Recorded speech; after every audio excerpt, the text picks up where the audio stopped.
hal yang penting dalam bahagian fitnah yang terjadi peristiwa terbunuhnya Khulafaur Rasyidin merupakan tanda-tanda kiamat yang telah dijelaskan oleh Rasulullah sallallahu alaihi wasallam. Seorang dia ustaz, kadang-kadang dia berhadapan dengan ujian kekeluargaan dia. Dia ustazah, kadang-kadang dia berhadapan dengan ujian kekeluargaan dia. Fitnah yang datang daripada keluarga dia. Daripada keluarga dia. Rasulullah sebut demikian. Ataupun datang daripada mana? Harta benda dia. Seorang yang kaya raya, dia berhadapan dengan masalah harta dia. Harta dia mendatangkan fitnah dalam hidup dia. Mendatangkan fitnah pada dia. Orang tuduh, kamu makan duit rasuah, kamu dapat duit daripada sumber yang haram, kamu tuduhan-tuduhan fitnah daripada harta benda dia. Ataupun seseorang tersebut berhadapan dengan jiran tetangganya yang dapat dihapuskan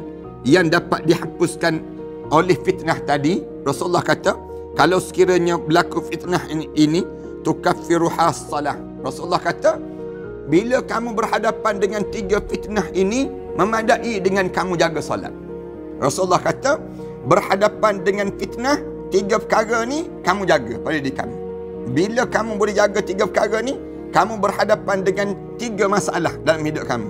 Harta benda kamu, keluarga kamu dan juga jiran tetangga kamu. Dengan 3 ni akan menyebabkan kamu selesai masalah dalam pada diri kamu.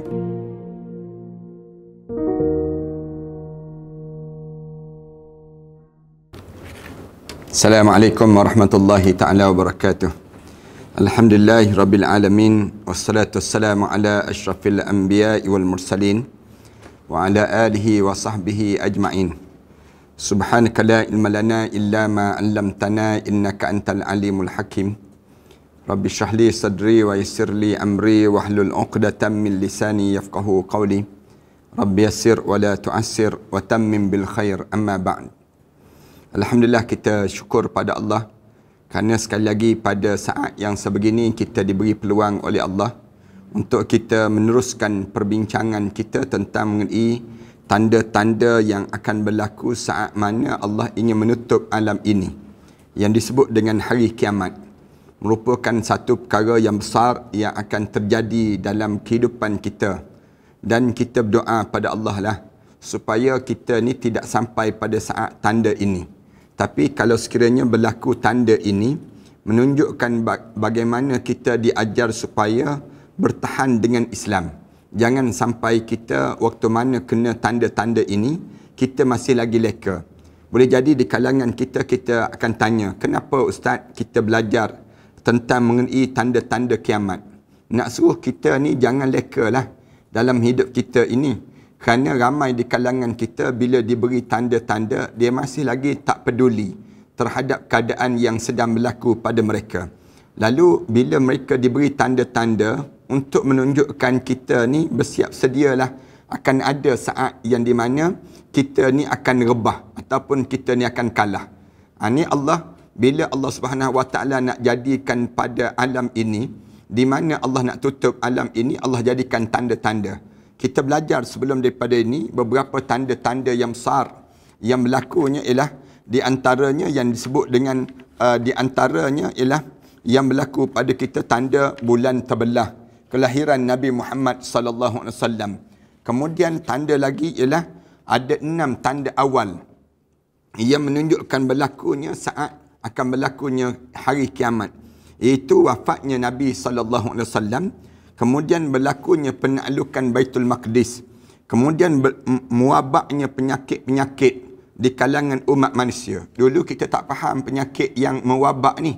Sekarang bila kena COVID-19 ini, maka ramai di kalangan kita baru faham. Oh, yang ni di antara tanda-tanda yang menunjukkan Allah nak tutup alam ini. Tuan-tuan, bila kita dapati tanda-tanda ini berlaku, kita jangan ambil sambil lewa, jangan.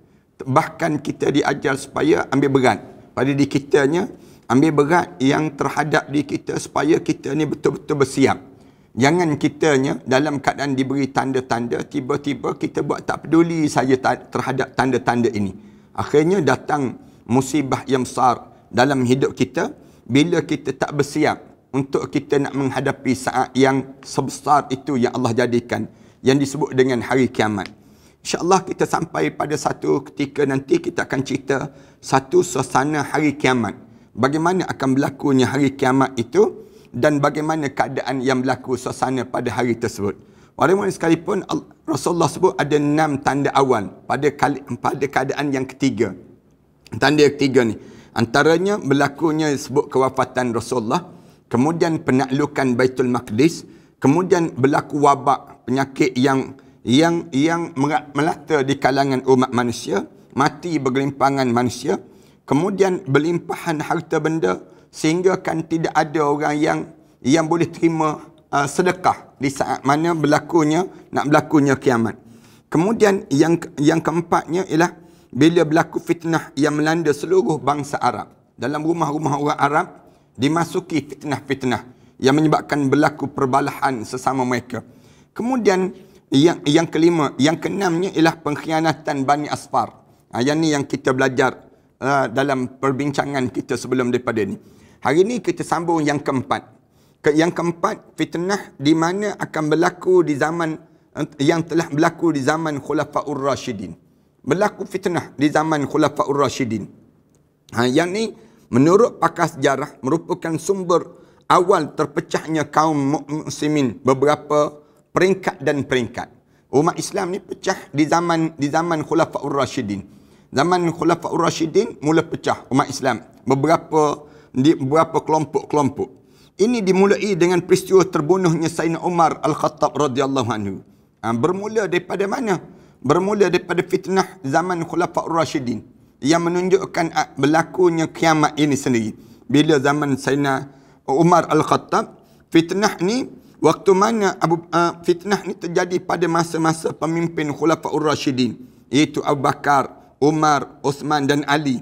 Waktu mana mereka menggantikan Rasulullah. Lepas pada Rasulullah wafat, mereka yang menyambungnya. Fitnah dimulai dengan terbunuhnya Sayyidina Umar.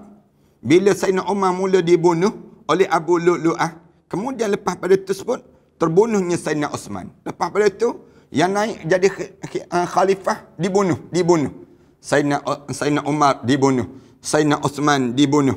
Kemudian Sayyidina Ali dibunuh. Yang sebab fitnah tersebut menyebabkan umat Islam terpecah jadi beberapa kelompok. Jadi kelompok. Yang ni dipanggil, yang terkenal dalam pemikiran umat Islam, fitnah yang kubra dipanggil. Fitnah yang besar yang menyebabkan umat Islam ni pecah. Pada Syiah, berlaku Khawarij, berlaku yang disebut dengan Mu'tazilah, berlaku macam-macam gaya. Fitnah itu berlaku yang menyebabkan, kalau kita baca dalam sejarah, hal yang penting dalam bahagian fitnah yang terjadi peristiwa terbunuhnya Khulafaur Rashidin merupakan tanda-tanda kiamat yang telah dijelaskan oleh Rasulullah sallallahu alaihi wasallam. Mari kita bincangkan satu-satu bagaimana zaman fitnah zaman Khulafaur Rashidin yang Rasulullah maksudkan akan berlaku fitnah kepada di kalangan sahabat-sahabat aku zaman Khulafaur Rashidin. Yang pertama, terbunuhnya Sayyidina Umar Al-Khattab. Ternyata terbunuhnya Umar telah disebut oleh Rasulullah sallallahu alaihi wasallam, dan peristiwa yang akan menimpanya telah dirasakan sejak awal lagi. Sejak zaman Rasulullah sallallahu alaihi wasallam lagi. Rasulullah dah bagi tahu awal-awal. Yang harus kita faham dalam bahagian ini ialah bahawa kematian sahabat Umar merupakan bahagian di antara tanda-tanda berlakunya kiamat. Munculnya berbagai fitnah pada zaman sahabat adalah terbunuhnya Amirul Mukminin Umar Al-Khattab radhiyallahu anhu. Kerana Umar merupakan pintu penutup fitnah. Asalnya begitu. Sayyidina Umar ni patutnya dia merupakan pintu penutup fitnah. Tetapi setelah mana Umar terbunuh, muncul berbagai fitnah yang besar dan muncullah penyeru-penyeru fitnah daripada kalangan orang yang tidak tertanam iman dalam hatinya dan orang munafik yang menampakkan kebaikan pada orang lain dan menyembunyikan maksud jahat dan tipu daya terhadap dinul Islam ini. Ini Sayyidina Umar Al-Khattab radhiyallahu anhu. Kita fahamlah, maknanya dengan terbunuhnya Sayyidina Umar menyebabkan di waktu ini terbuka lagi pintu-pintu fitnah yang lain. Dalam riwayat dalam Sahihain daripada Huzaifah bahawa Umar ibn Al-Khattab radhiyallahu anhu bertanya, an Huzaifah an Umar ibn Al-Khattab qala ayyukum yahfazu qawla Rasulillah sallallahu alaihi wasallam fil fitnah? Faqala Huzaifah ana ahfadhu kama qalahu. Qala hati innaka lajari'un. Qala Rasulullah sallallahu alaihi wasallam fitnatur rajul fi ahlihi wa malihi wa jarihi tukaffiru as-salah was-sadaqah wal amru bil ma'ruf wan nahyu 'anil munkar. Qala laysat hadhi walakin allati tamuju kamujul bahr. Qala ya amirul mu'minin la ba'sa 'alayka minha inna bainaka wa bainaha baban mughlaqan. Qala yuftahu al-babu aw yukassar. Qala la bal yuksar. Qala dhaka ahra an la yughlaq. Qulna alim al-bab. Qala na'am kama anduna ghaddil laylati inni haddastu hadithan laysa bi'aghaliz. Fahina an nas'alahu wa amarana masruqan fas'alahu. Faqala man al-bab? Qala Umar. Ini Rasulullah sallallahu alaihi wasallam yang diceritakan oleh Huzaifah. Huzaifah ni di antara penyimpan nama-nama orang yang munafik di kota Madinah. Dan dia merupakan ketua setiausaha Rasulullah sallallahu alaihi wasallam. Waktu mana Huzaifah radhiyallahu anhu daripada Umar Al-Khattab tanya pada Huzaifah. Cerita dia, siapa kalian yang hafal sabda Rasulullah tentang fitnah? Sayyidina Umar tanya, ayyukum yahfazu qawla Rasulullah sallallahu alaihi wasallam fil fitnah? Siapa di kalangan kalian, Sayyidina Umar tanya, di kalangan sahabat-sahabat yang hafal ataupun yang ingat yang Rasulullah cerita tentang fitnah akhir zaman. Fitnah yang menunjukkan dunia ni akhir zaman. Faqala Huzaifah. Lalu Huzaifah jawab, ana ahfazu kama qala. Saya ingat, saya hafal sebagaimana apa yang disebut oleh Rasulullah sallallahu alaihi wasallam. Ini katanya Huzaifah. Saya yang hafal sebagaimana yang Rasulullah sebut. Umar. Lalu Sayyidina Umar tanya balik. Qala hati innaka lajari'un. Katanya Sayyidina Umar, sebut sekarang sesungguhnya kamu seorang yang pemberani. Katanya Sayyidina Umar kepada Huzaifah al-Yaman. Qala Rasulullah sallallahu alaihi wasallam. Lalu dalam keadaan demikian Rasulullah sallallahu alaihi wasallam sebut, Huzaifah sebut, Rasulullah sebut begini, fitnah seseorang pada keluarganya. Rasulullah sallallahu alaihi wasallam sebut, fitnatur rajul fi ahli. Fitnah seorang dengan keluarganya. Wa malih, dan terhadap harta benda dia. Fitnah akhir zaman yang berlaku pada seorang, harta benda dia. Dan juga wajarih, dan jiran tetangga dia. Dia akan berhadapan dengan ujian ini. Seorang, dia ustaz, kadang-kadang dia berhadapan dengan ujian kekeluargaan dia. Dia ustazah, kadang-kadang dia berhadapan dengan ujian kekeluargaan dia. Fitnah yang datang daripada keluarga dia. Daripada keluarga dia. Rasulullah sebut demikian. Ataupun datang daripada mana? Harta benda dia. Seorang yang kaya raya, dia berhadapan dengan masalah harta dia. Harta dia mendatangkan fitnah dalam hidup dia. Mendatangkan fitnah apa dia? Orang tuduh, kamu makan duit rasuah, kamu dapat duit daripada sumber yang haram, kamu tuduhan-tuduhan fitnah daripada harta benda dia pun datang pada seorang. Ataupun seseorang tersebut berhadapan dengan jiran tetangganya yang dapat dihapuskan oleh fitnah tadi. Rasulullah kata, kalau sekiranya berlaku fitnah ini tukaffiruha as-salah. Rasulullah kata, bila kamu berhadapan dengan 3 fitnah ini, memadai dengan kamu jaga solat. Rasulullah sebut demikian, jaga solat. Tukaffiruha as-salah. Bila kamu berhadapan dengan ujian keluarga kamu, ujian yang disebut dengan harta benda kamu, berhadapan dengan ujian yang dinamakan dengan hak jiran tetangga kamu, perkara yang kamu kena jaga sangat untuk kamu berhadapan dengan fitnah ni apa dia? Rasulullah kata, tukaffiruha as-salah. Memadai kamu jaga solat. Maknanya kamu jaga hubungan kamu dengan Allah. Yang kedua, was-sadaqah. Dan yang kedua, kamu banyakkan bersedekah. Rasulullah sebut, bila kamu berhadapan dengan ujian-ujian keluarga, ujian yang disebut dengan ujian harta benda, ujian yang namakan dengan jiran tetangga, maka solat kamu kena jaga. Yang kedua, Rasulullah kata, sedekah biar banyak. Sedekahlah, bersedekah harta benda kamu. Yang tiga, pada kamu, wal amru bil ma'ruf wan nahyu anil munkar. Kamu arahkan orang, kamu suruh orang berbuat baik dan cegah kemungkaran. 3 benda ni. Rasulullah kata, berhadapan dengan fitnah, 3 perkara ni kamu jaga pada diri kamu. Bila kamu boleh jaga 3 perkara ni, kamu berhadapan dengan 3 masalah dalam hidup kamu. harta benda kamu, keluarga kamu, dan juga jiran tetangga kamu. Dengan 3 ni akan menyebabkan kamu selesai masalah dalam pada diri kamu. Perjalanan masalah itu akan dirungkaikan di sisi Allah Subhanahu Wa Taala. Rasulullah sebut demikian. Lalu Sayyidina Umar sebut. Sayyidina Umar dengar saja Huzaifah sebut demikian. Lalu Sayyidina Umar sebut, laisat hadhih. Bukan itu yang aku maksudkan. Umar sebut, bukan itu yang aku maksudkan. Betul dah? Yang Rasulullah sebut tentang perkara demikian. Tapi aku tidak bermaksud yang demikian. Walakin allati tamuju kamaujil bahr. Tetapi yang aku maksudkan bergelombang seperti gelombangnya laut. Satu saat nanti gelombang yang menggelombangkan laut. Maknanya pada zaman yang tak tahu arah hidup ini. Bila berlaku keadaan yang begitu, macam mana nak buat? Yang ujian fitnah keluarga tu betul lah. Ujian yang disebut dengan harta benda tu betul. Yang disebut dengan ujian yang 3 jiran tetangga tu betul. Tapi ada satu zaman di mana gelombang ini menjadi gelombang yang besar dalam hidup. Yang berlakunya saat yang demikian. Huzaifah berkata lagi. Lalu Huzaifah sebut, qala ya Amirul Mukminin, la ba'sa 'alaika minha. Katanya Huzaifah disebut, wahai Amirul Mukminin, tidak ada masalah atas kamu jika antara kamu dan fitnah itu terdapat pintu yang tertutup. Katanya Huzaifah. Huzaifah sebut, la ba'sa 'alaika minha, inna bainaka wa bainaha baban mughlaqan. Katanya Huzaifah, di antara kamu dengan saat gelombang itu, gelombang yang kamu rasa gelombang itu ada pintu yang tertutup. Ada pintu yang tertutup. Katanya Huzaifah. Huzaifah jawab. Dia tak terbuka pintu tu. Qala yuftahul bab au yuksar. Lalu Sayyidina Umar tanya balik.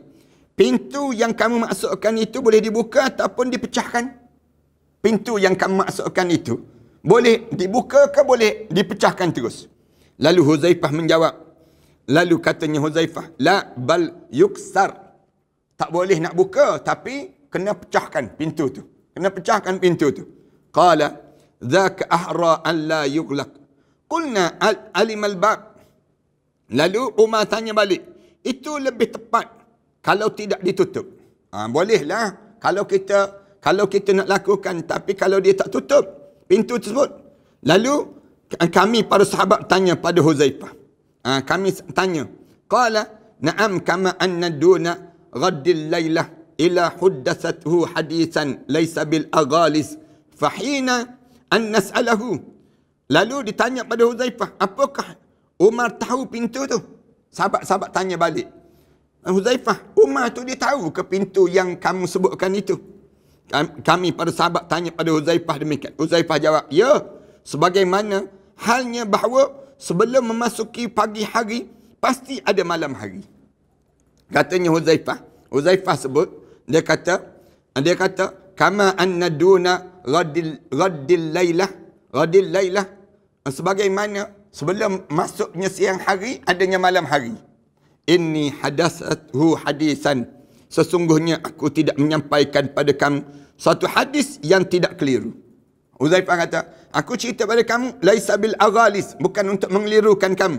An nas'alahu, kami pun bertanya pada Huzaifah dengan menyuruh Masraq menjawab, ditanya, wa amarana masruqan fasa'alahu. Lalu kami suruh tanya Huzaifah tu, siapa yang pemegang pintu tersebut? Pintu yang dimaksudkan penutup pintu fitnah pada akhir zaman ini, nama dia siapa? Faqala manil bab, siapa yang menjaga pintu tu? Lalu Huzaifah menjawab, Umar radhiyallahu anhu. Umar ni penutup pintu fitnah. Bila wafatnya Sayyidina Umar, maka terbuka pintu fitnah. Tu cara Rasulullah sallallahu alaihi wasallam jawab. Bila wafatnya Sayyidina Umar, maknanya terbunuhnya Sayyidina Umar, kamu bunuh Sayyidina Umar, maka terbuka pintu fitnah. Allah jadikan Sayyidina Umar ni penutup segala pintu fitnah yang patut berlaku di kalangan orang Islam. Tiba-tiba bila dibunuh Sayyidina Umar, terbukalah segala pintu-pintu fitnah ini. Allahu Akbar. Yang pertama. Yang kedua, terbunuhnya Sayyidina Uthman bin Affan radhiyallahu anhu. Lepas pada Sayyidina Umar terbunuh, Sayyidina Uthman menjadi khilafah, menjaga khalifah Islam. Bila Sayyidina Uthman menjadi khalifah Islam, lalu dia dibunuh juga. Berlanjut kepada terbunuhnya Sayyidina Uthman bin Affan. Uthman memegang jawatan sebagai khalifah selepas wafatnya Sayyidina Umar Al-Khattab. Lepas Sayyidina Umar Al-Khattab, kan Rasulullah wafat. Lepas Rasulullah wafat, naik Sayyidina Abu Bakar. Lepas Sayyidina Abu Bakar wafat, naik Sayyidina Umar. Lepas Sayyidina Umar wafat, naik Sayyidina Osman. Ini sejarah yang berlaku. Ternyata terbunuhnya Sayyidina Osman telah disebut oleh Rasulullah sallallahu alaihi wasallam sebelum daripada ini. Di mana Osman menerima kejadian tersebut dengan tabah. Waktu mana nak berlaku pembunuhan Sayyidina Osman tu, Sayyidina Osman ingat lagi hadis Rasulullah. Ini pun merupakan bahagian daripada tanda datangnya hari kiamat. Berikut di antaranya terbunuhnya Sayyidina Osman pada dasarnya telah disebut oleh Rasulullah sallallahu alaihi wasallam. Hal ini merupakan mukjizat yang diturunkan oleh Allah kepada Rasulullah sallallahu alaihi wasallam, yang termasuk bahagian daripada mukjizat yang bersifat ghaib, yang tak tahu. Tapi Rasulullah yang bagi tahu dah awal-awal lagi. Sayyidina Osman di antara orang yang terbunuh. Antaranya dalam sebuah hadis Rasulullah sallallahu alaihi wasallam yang diriwayatkan oleh Sayyidatina Aisyah radhiyallahu anha, ummahatul mukminin, ibu kita ni, dia sebut qala Rasulullah sallallahu alaihi wasallam, Rasulullah sallallahu alaihi wasallam telah bersabda, ud'u li ba'd ashabi. Rasulullah sebut, panggilkan untuk aku sebahagian sahabat aku. Lalu qultu Abu Bakr, yang kamu maksudkan itu Abu Bakar ya Rasulullah? Qala la. Rasulullah jawab, bukan Abu Bakar. Lalu sebut demikian. Qultu, lalu Aisyah tanya balik, kamu suruh panggil itu siapa? Umar. Lepas pada Abu Bakar, Umar. Lalu qala la. Lalu Rasulullah jawab, bukan. Rasulullah kata bukan Umar. Lalu qultu ibnu ammika Ali. Lalu aku tanya balik, putra anak saudara kamu kah yang bernama Ali? Lalu Rasulullah sallallahu alaihi wasallam jawab, qala la. Rasulullah kata, Ali pun tak, bukan Ali. Habis tu qalat qultu Utsman. Lalu aku sebut pada Rasulullah. Lalu aku sebut Utsman, kamu nak suruh panggil Sayyidina Utsman? Qala na'am. Lalu Rasulullah jawab, ya Utsman. Bila dipanggil saja Sayyidina Utsman, falamma jaa, bila datang ni Sayyidina Utsman, qala tanahha ja'ala yusarruhu walau nu Utsmani yataghayyar. Falamma kana yaumud dari wa husira fiha qulna ya amirul mu'minin ala tuqatil? Qala la, inna Rasulullah sallallahu alaihi wasallam ahida ilayya ahdan wa inni sabirun nafsi alaihi. Bila panggil saja Sayyidina Utsman datang. Lalu beliau membisikkan, dan sedikit ketika itu wajah Sayyidina Utsman berubah. Rasulullah pergi dekat dengan Sayyidina Utsman, Rasulullah bisik sikit. Kemudian tanaha ja'ala yusarruhu walau nun Utsman yataghayyar. Bila Rasulullah panggil datang dekat sikit, Rasulullah bisik sikit, bagi tahu sikit pada Sayyidina Utsman. Berubah muka Sayyidina Utsman. Falamma kana yaumud dar, pada saat Sayyidina Utsman terkepung, pada waktu peristiwa berlakunya kepungan rumah Sayyidina Utsman itu, wa husira fiha, kami berkata pada dia, kami tanya Sayyidina Utsman, wahai Amirul Mukminin, qulna ya Amirul Mukminin ala tuqatil? Lalu kami sebut, berhati-hati, kamu akan terbunuh. Disebut demikian, ala tuqatil, kamu kena jaga-jaga, nanti kamu akan terbunuh kalau kamu tak jaga-jaga. Kami nasihat pada Sayyidina Utsman. Qala la. Sayyidina Utsman jawab, tidak. La, inna Rasulullah sallallahu alaihi wasallam, sesungguhnya Rasulullah sallallahu alaihi wasallam telah tahu segala sesuatu yang akan menimpa aku. Rasulullah sallallahu alaihi wasallam dah bagi tahu pada aku apa yang akan menimpa pada aku. Wa inni sabirun nafsi alaih, dan aku pula bersabar dengan keadaan apa yang akan berlaku. Disebut demikian. Rasulullah dah bagi tahu dah pada aku apa yang akan berlaku pada dia aku. Rasulullah dah bagi tahu dah awal-awal. Maknanya apa dia? Kamu akan dibunuh juga oleh kamu juga akan dibunuh, wahai Utsman. Sayyidina Utsman mensabar dalam keadaan wa inni sabirun nafsi alaih. Aku memilih untuk sabar di atas segala keadaan yang berlaku di saat yang akan dilalui ini. Ini Rasulullah sallallahu alaihi wasallam cerita dah tentang sekelompok orang yang zalim yang akan membunuh Sayyidina Utsman. Dipanggil demikian. Dan Sayyidina Utsman pun dia jaga-jaga dah dalam keadaan sebegini. Dalam peristiwa tersebut akhirnya Sayyidina Utsman terbunuh. Bila Sayyidina Utsman terbunuh, sebagaimana peristiwa terbunuhnya Umar, peristiwa terbunuhnya juga Sayyidina Osman merupakan peristiwa fitnah, sehingga masuk dalam hadis yang menyatakan bahawa satu saat fitnah akan datang, yang juga merupakan tanda-tanda munculnya hari kiamat yang kita bincang sebelum daripada ni. Di mana dalam rumah-rumah orang Islam ni berlaku fitnah, saling prasangka dan prasangka di antara satu sama lain. Allahu Akbar. Yang ketiga, berlakunya perang Jamal. Lepas pada Sayyidina Osman terbunuh itu, sebahagian daripada bahagian dan tuntutan terjadinya fitnah, daripada bahagian tanda-tanda hari kiamat, terjadi pula perang Jamal yang menyebabkan terbunuh orang-orang mukmin yang lain. Lepas pada Sayyidina Osman terbunuh, berlaku perang Jamal. Perang Jamal ni dalam perbincangan di antaranya fitnah yang kubra, fitnah yang besar.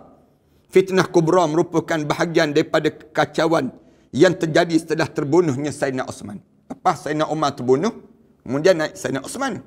Naik Sayyidina Osman tu, kemudian dibunuh juga. Inilah yang menyebabkan timbul perang Jamal yang sangat terkenal antara Sayyidina Ali karramallahu wajhah radhiyallahu anhu, menantu kepada Rasulullah sallallahu alaihi wasallam, dan juga Aisyah, isteri Rasulullah sallallahu alaihi wasallam. Aisyah sendiri.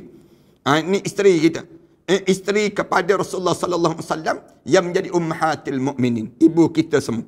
Talhah dan Zubair radhiyallahu anhu, termasuk sahabat yang terkenal, Talhah dan juga Zubair. Ketika mana Sayyidina Osman telah terbunuh, orang-orang mendatangi Sayyidina Ali di Madinah. Bila dibunuh saja Sayyidina Osman, datang pula orang jumpa dengan Sayyidina Ali di Madinah, dan mereka berkata, bukalah tangan kamu, kami hendak membai'ah kamu, kami nak jadikan kamu jadi khalifah. Sayyidina Ali pun menjawab, tunggu dulu hingga orang ramai bermesyuarat. Syura dulu, buat syura dulu di kalangan kita. Sebahagian mereka menimpalinya apabila orang-orang kembali ke negeri masing-masing setelah mana terbunuhnya Osman ini, dan belum ada yang menggantikan kedudukannya, keadaan menjadi tidak aman, akan terjadi perselisihan dan umat akan rosak, katanya mereka. Jangan begitulah ya wahai Sayyidina Ali, wahai Ali.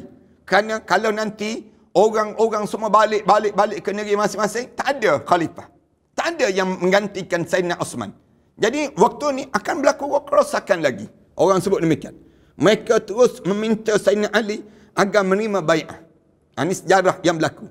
Akhirnya Sayyidina Ali menerimanya. Akhirnya Sayyidina Ali terima.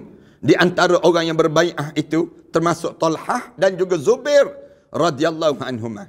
Dua-dua, mudah-mudahan Allah redha pada mereka. Sesudah itu mereka berdua pergi ke Mekah untuk menunaikan umrah. Talhah dan Zubair ni pergi ke Mekah untuk menunaikan umrah. Di sana mereka bertemu dengan Sayyidatina Aisyah radhiyallahu anha. Setelah berbicara masalah terbunuhnya Osman, mereka pergi ke Basrah dan minta Ali agar menyerahkan orang-orang yang membunuh Sayyidina Osman. Mereka berjumpa dengan Aisyah, mereka minta supaya Sayyidina Osman, tolonglah Sayyidina Ali, tolonglah cari siapa yang membunuh Sayyidina Osman. Cari kepada mereka. Tetapi Ali tidak memenuhi permintaan mereka, kerana Ali masih menanti-nanti wali-wali Osman, keluarga Sayyidina Osman datang menghadap padanya untuk meminta keputusan. Itu cara Sayyidina Ali. Sayyidina Ali sebut, dia kata, Talhah dengan Zubair, kamu ni bukannya keluarga Sayyidina Osman. Tunggulah keluarga Sayyidina Osman yang minta supaya aku yang cari siapa yang membunuh Sayyidina Osman. Keluarga Sayyidina Osman pula, mereka tidak sibuk nak cari siapa yang bunuh. Terpulanglah, kita serah pada Allah. Apabila telah dapat ditetapkan pelakunya, Ali menjatuhkan hukuman qisas kepada orang tersebut yang membunuh Sayyidina Osman. Terjadilah perbezaan pendapat disebabkan hal itu. Orang yang tertuduh melakukan pembunuhan itu, iaitu mereka yang menentang Osman, merasa khawatir para pemimpin mereka akan bersepakat untuk menghukum bunuh terhadap mereka. Akhirnya mereka pun menyahut peperangan. Mereka mula menggerakkan peperangan di antara kedua golongan ini. Mereka mula gerakkan. Sesungguhnya Nabi SAW telah memberitahu pada Ali karramallahu wajhah bahawa antara dia dan Aisyah kelak akan timbul persoalan, akan timbul perbalahan. Rasulullah pernah sebut daripada Sayyidina Ali, Ali, kamu dengan Aisyah ni, mak mertua kamu ni akan berkelahi suatu hari nanti. Rasulullah sebut demikian. Dalam sebuah hadis yang diriwayatkan daripada Abi Rafi, Rasulullah bersabda pada Sayyidina Ali bin Abi Talib, sesungguhnya antara kamu dan Aisyah akan terjadi persoalan ataupun perbalahan. Kamu akan terjadi. Ali bertanya, sayakah ya Rasulullah? Saya ya Rasulullah. Sayyidina Ali tanya balik. Lalu Rasulullah menjawab, ya akan terjadi. Lalu Sayyidina Ali tanya lagi, sayakah orang yang celaka wahai Rasulullah? Lalu ditanya balik, saya orang celaka ke waktu itu berkelahi dengan mak mertua Sayyidatina Aisyah radhiyallahu anha? Rasulullah sallallahu alaihi wasallam menjawab, tidak. Rasulullah jawab, tidak. Apabila hal itu terjadi, kembalilah dia ke tempat yang aman. Rasulullah kata, kalau berlaku perbalahan, kamu hantar Aisyah tu di tempat yang aman. Kamu jangan layanlah, maksudnya jangan kamu biarkan berlakunya peperangan dan perbalahan. Di antara dalil yang menunjukkan bahawa Aisyah, Talhah dan juga Zubair bukan keluar untuk berperang, melainkan untuk mendamaikan kaum muslimin. Mereka pun Aisyah dalam zaman Sayyidina Ali ni mereka keluar untuk nak damaikan umat Islam. Apa yang diriwayatkan oleh Al-Hakim daripada jalan Qais bin Abi Hazim, dia berkata, an Qais bin Abi Hazim anna Aisyah qalat lamma atat al-Hawab sami'at نباح الكلاب فقالت ما أظنني إلا راجعة إن رسول الله صلى الله عليه وسلم قال لنا أيتكن تنبح عليها كلاب الحوآب فقال لها الزبير ترجعين عسى الله عز وجل أن يصلح بك بين الناس. Daripada Qais bin Abi Hatim disebut, ketika Aisyah sampai di perkampungan Bani Amir, bila Aisyah sampai di Bani Amir, bila sampai saja di Bani Amir tu, tiba-tiba anjing salak menyalak. Kedengaran anjing tu salak menyalak. Tu bahal kilab. Saling salak menyalak. Lalu Aisyah radhiyallahu anha tanya, keadaan apakah ini? Anjing ni menyalak pelik ni. Orang-orang masing-masing menjawab, Al-Hawab. Disebut demikian. Dia berkata, aku kira aku kena balik ni. Aisyah sebut demikian. Faqala ma adhunnani illa raji'ah. Apa pandangan kamu kalau sekiranya aku balik? Raji'ah. Aku balik. Anna Rasulullah sallallahu alaihi wasallam qala lana. Rasulullah pernah sebut pada kami satu ketika dahulu. Aku katanya Zubair sebut ada dia. Zubair pun sebut. Zubair sebut apa dia? Jangan balik setelah kedatanganku ini sehingga orang-orang melihat kamu dan Allah mendamaikan perselisihan mereka. Katanya Aisyah radhiyallahu anha sebut, Rasulullah dah pesan dah, akan ada satu ketika nanti kamu bergerak di atas binatang-binatang, tiba-tiba anjing menyalak. Faqala laha Zubair turji'ina asallah. Lalu aku fikir aku harus kembali. Aku pernah mendengar Rasulullah bersabda, bagaimanakah perihal salah seorang di antara kalian bila anjing-anjing Hawa menyalak kepadanya? Rasulullah sallallahu alaihi wasallam sebut demikian. Tarji'ina asallahu azza wa jalla an yusliha biki bainan nas. Lalu Zubair sebut, jangan, dia kata jangan balik lagi. Mudah-mudahan dengan kamu tunggu sekejap, kamu akan dapat mendamaikan di kalangan manusia.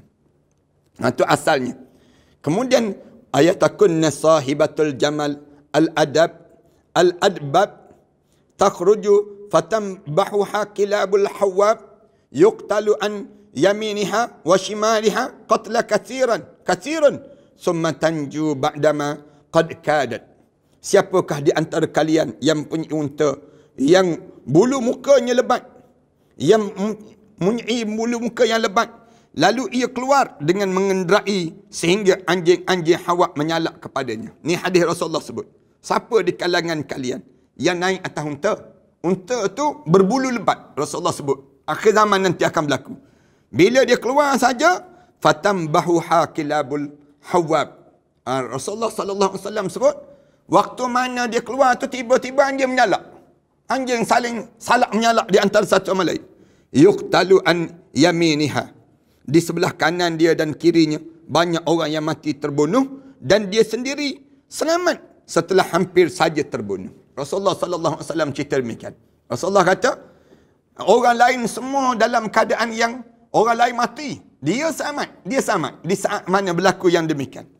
Perang Jamal sebagaimana yang dikisahkan merupakan fitnah kubra yang terjadi dalam sejarah umat Islam ini sendiri. Perang Jamal. Kalau orang tanya, kenapa jadi demikian Ustaz? Ni Allah jadikan buka, penutup untuk nak tutup alam ini sendiri. Bila Allah nak tutup alam ini, Allah jadikan beberapa pintu-pintu fitnah yang terbuka. Antaranya berlaku perang Jamal.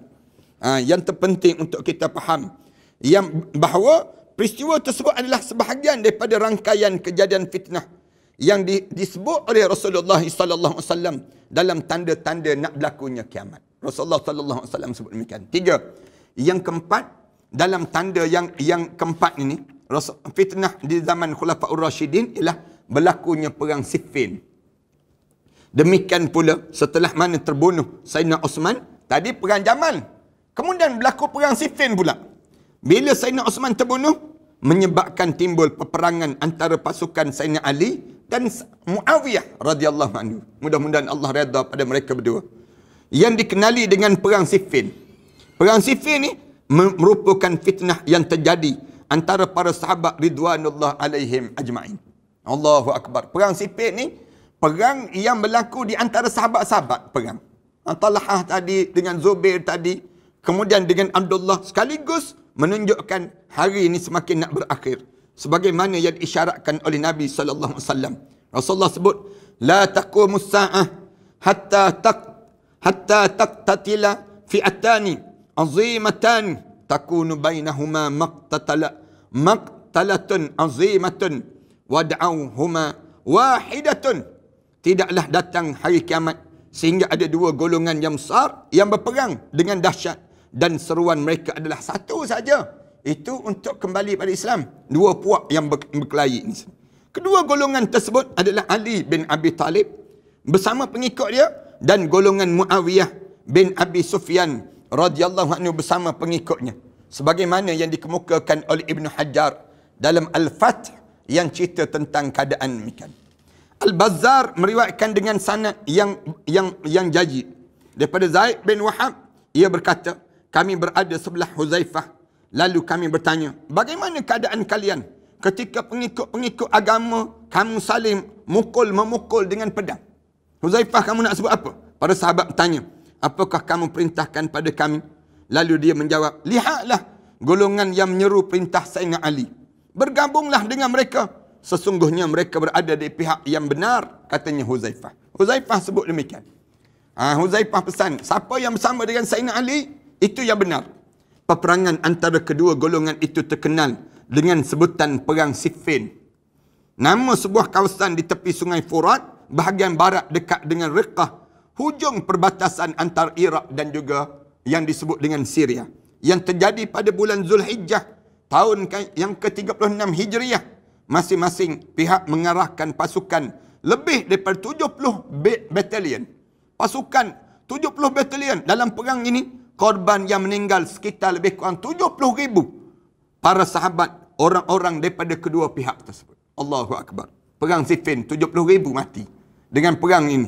Dengan demikian semakin jelas kebenaran sabda Rasulullah sallallahu alaihi wasallam mengenai yang sebutan Rasulullah sallallahu alaihi wasallam akan datangnya fitnah. Peristiwa ini merupakan tanda datangnya fitnah, berlakunya hari kiamat yang besar yang akan terjadi. Dah lepas dah. Sebelum daripada kita ni berlaku perkara demikian. Ni zaman kita ni. Kemudian yang kelima, di antara tanda lagi, timbulnya puak-puak Khawarij. Puak-puak Khawarij. Yang paling buruk, yang terasa sangat hingga saat ini, ialah muncul kaum Khawarij yang menentang Sayyidina Ali karramallahu wajhah. Puak-puak Khawarij. Golongan tersebut muncul setelah berakhirnya perang Siffin. Habis perang Siffin, yang kita masukkan tadi 70,000 yang mati tu, muncul satu lagi puak. Di kalangan yang mengaku orang Islam.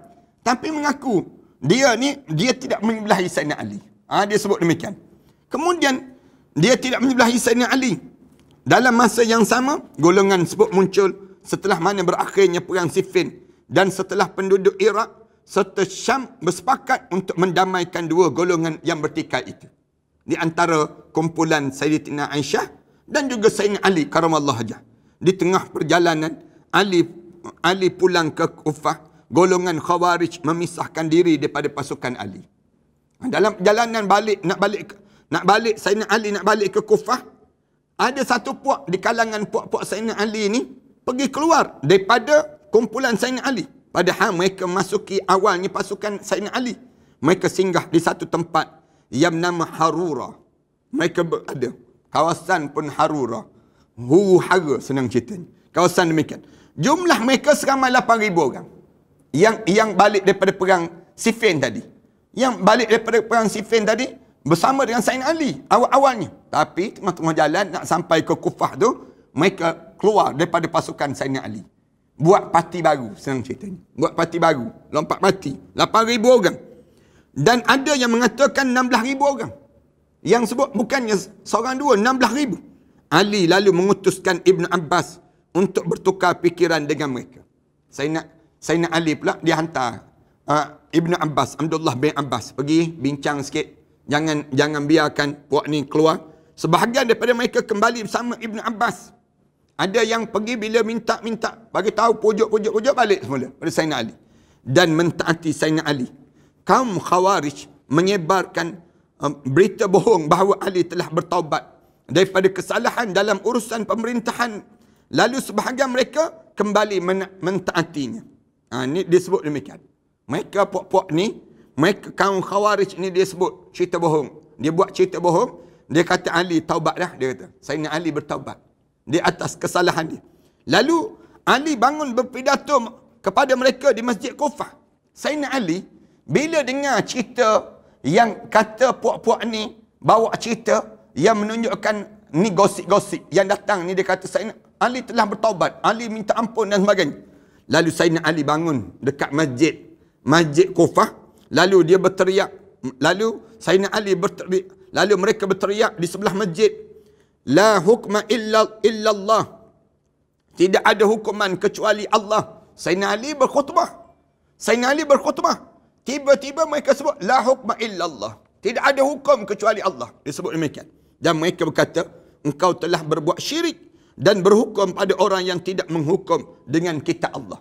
Mereka sebut demikian pada Sayyidina Ali. Ali berkata pada mereka, Sayyidina Ali jawab pada mereka, kalian mempunyai 3 hak atas kami. Wahai puak-puak, satu puak Khawarij ini, kamu ada 3 hak pada kami. Iaitu kami tidak akan menghalangi kalian untuk masuk masjid. Yang pertama, kami tidak halang kalian masuk masjid. Hak kami tidak akan halang. Yang kedua, tidak menghalangi kalian untuk memperolehi bahagian harta rampasan. Harta rampasan kalian dapat hak. Sayyidina Ali sebut. Dan yang ketiga, kami tidak akan memerangi kalian selama kalian tidak melakukan kerosakan. Sayyidina Ali sebut. Kalau kalian sebut la hukma illallah, tidak ada hukum kecuali dengan Allah saja, maknanya Sayyidina Ali pun kami tak boleh terima. Yang sebut demikian, 3 je benda kalian selamat. Yang pertama, Sayyidina Ali sebut, kalian tidak ada hak, kalian mempunyai 3 hak atas kami tidak akan menghalang kalian masuk masjid. Yang pertama. Yang kedua, kami tidak akan halang kalian untuk memperoleh harta rampasan perang. Yang kita perang dalam perang Siffin tu, dalam perang-perang ni, kalian akan berhak dapat. Wahai puak Khawarij. Yang ketiga, kalian tidak akan diserang, tidak akan diperangi selagi kalian tidak melakukan kerosakan. Mereka lalu berhimpun menjadi satu dan membunuh setiap kaum muslimin yang melewati mereka. Jahat puak-puak Khawarij. Mereka pakat duduk satu kumpulan, dia kata kita bunuh dia. Di kalangan puak-puak Sayyidina Ali pada saat itu ada seorang muslim bernama Abdullah bin Khabbab bin Arad bersama isterinya. Lalu kaum Khawarij membunuhnya juga. Khawarij membunuh dia dan membelah perut isterinya serta mengeluarkan anaknya yang ada dalam kandungan. Ini cerita yang berlaku ni. Zaman fitnah yang berlaku.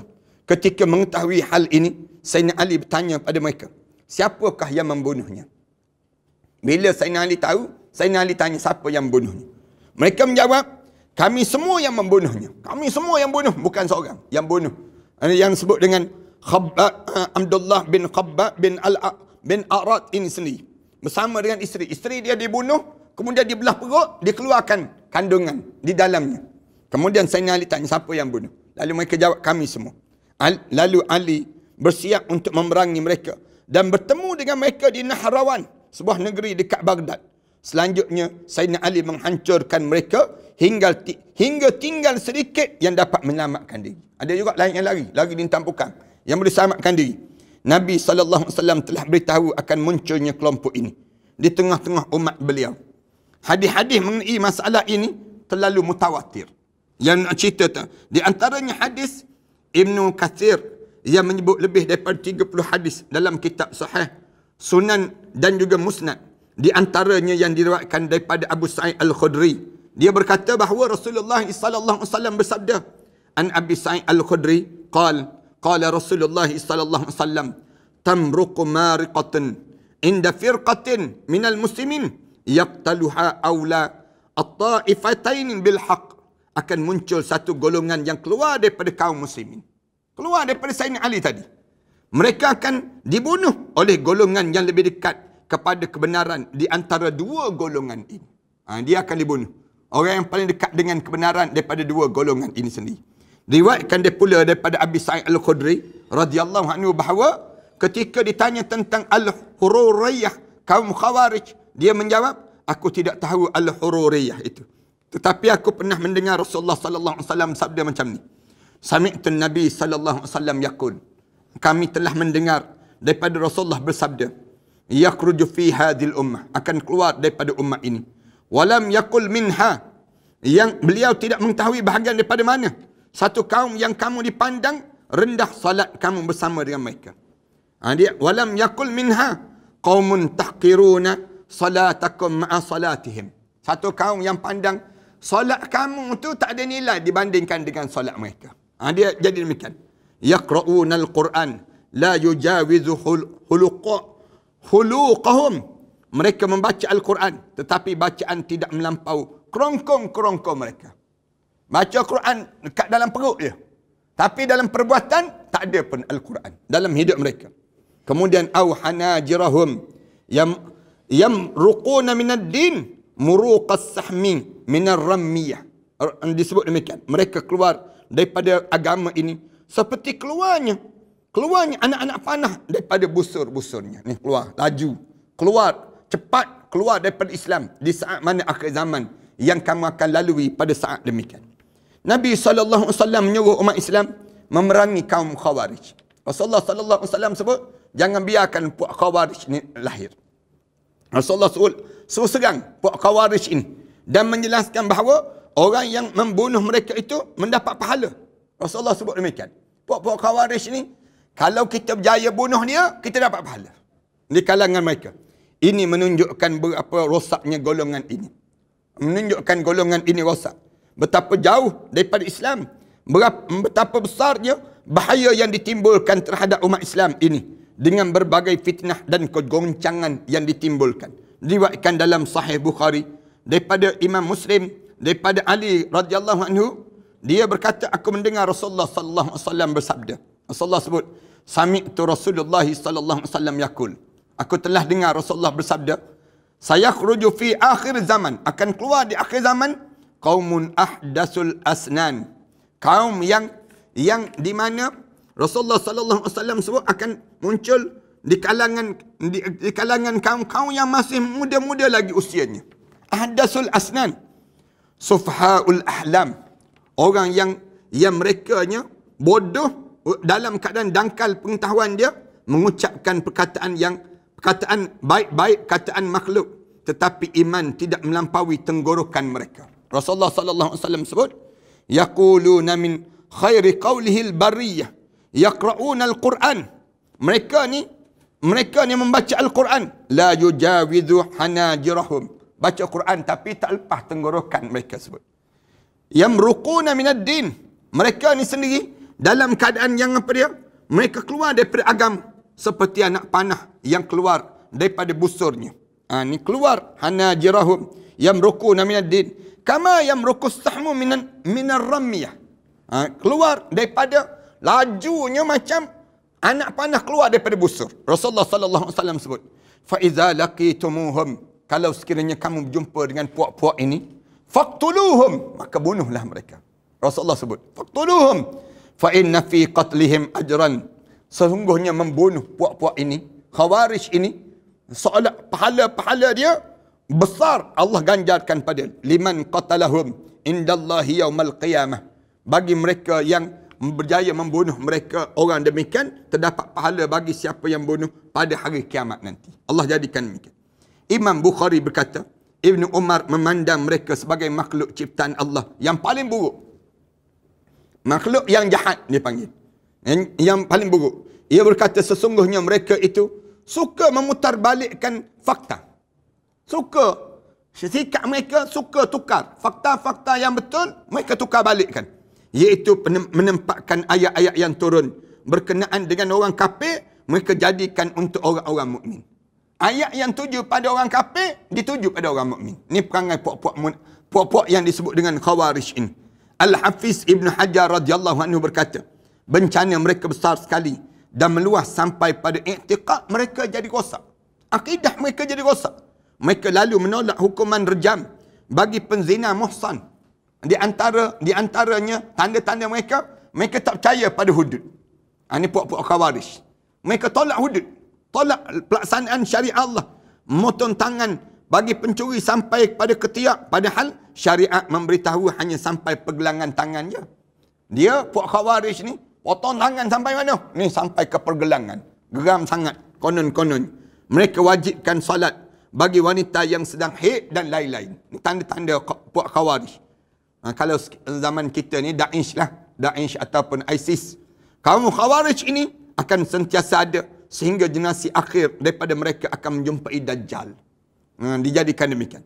Huraian tersebut menggambarkan bahawa peristiwa Khawarij merupakan kelanjutan daripada adanya fitnah yang terjadi pada bangsa Arab sampai hari ini. Dan demikian peristiwa ini juga merupakan rangkaian daripada tanda-tanda hari kiamat yang akan berlaku ini sendiri. Ini yang keempat, yang besarnya. InsyaAllah kita sambung pada malam yang akan datang nanti. Peperangan dengan Bani Tatar. Bangsa Tatar merupakan di antara tanda-tanda yang disebut dengan berlakunya kiamat. InsyaAllah. Kita akan sebut beberapa tanda-tanda nak berlakunya kiamat dan kita huraikan. Mudah-mudahan kita semua dapat memahami dan kita boleh selamat daripada keadaan yang sedahsyat itu yang berlaku di kalangan kita. Aku qouli hadza astaghfirullah li wa lakum. Wassalamualaikum warahmatullahi taala wabarakatuh. Bismillahirrahmanirrahim. Alhamdulillahirabbil alamin. Wassalatu wassalamu ala rasul amin wa ala alihi wa sahbihi ajma'in. Rabbana iftah bainana wa baina qaumina bil haqq wa anta khairul fatihin. Rabbana atina fid dunya hasanah wa fil akhirati hasanah wa qina adzaban nar. Walhamdulillahi rabbil alamin.